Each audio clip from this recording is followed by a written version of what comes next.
പ്രഭാത ചിന്തയിലേക്ക് ഏവർക്കും സ്വാഗതം. എതിരാളികൾ ഏറെയുള്ള കാലത്താണ് ഞാൻ നിങ്ങളുമായിരിക്കുന്നത്. എതിർപ്പുകളുടെ നടുവിൽ ജീവിക്കുക എന്നത് വളരെ പ്രയാസമുള്ള കാര്യമാണ്. ബൈബിളിൽ ഇപ്രകാരം എതിരുകൾ നേരിട്ട ഒരു വ്യക്തിയായിരുന്നു ദാവീദ്.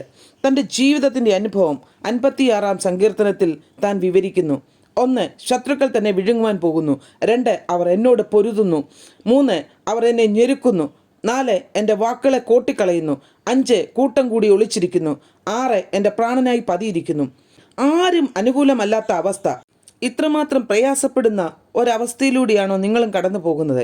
എവിടെ നോക്കിയാലും ശത്രുക്കളുടെ വെല്ലുവിളികളാണോ? പ്രിയ സ്നേഹിതരെ, ഇങ്ങനെയുള്ള ഒരു സാഹചര്യത്തിൽ ഒരാൾ ജീവിക്കുക വളരെ പ്രയാസമാണ്. എന്നാൽ ദൈവത്തിൽ ആശ്രയിക്കുന്ന ദാവീദ് ഇവിടെ പറയുന്നത് ശ്രദ്ധിക്കൂ.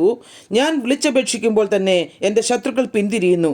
ദൈവം എനിക്ക് അനുകൂലമെന്ന് ഞാൻ അറിയുന്നു. പ്രിയ സ്നേഹിതരെ, ഏത് പ്രതികൂലത്തിലും ദൈവത്തിൽ പൂർണ്ണമായി ആശ്രയിച്ച് മുന്നേറാം. ദൈവം നമ്മെ സഹായിക്കട്ടെ.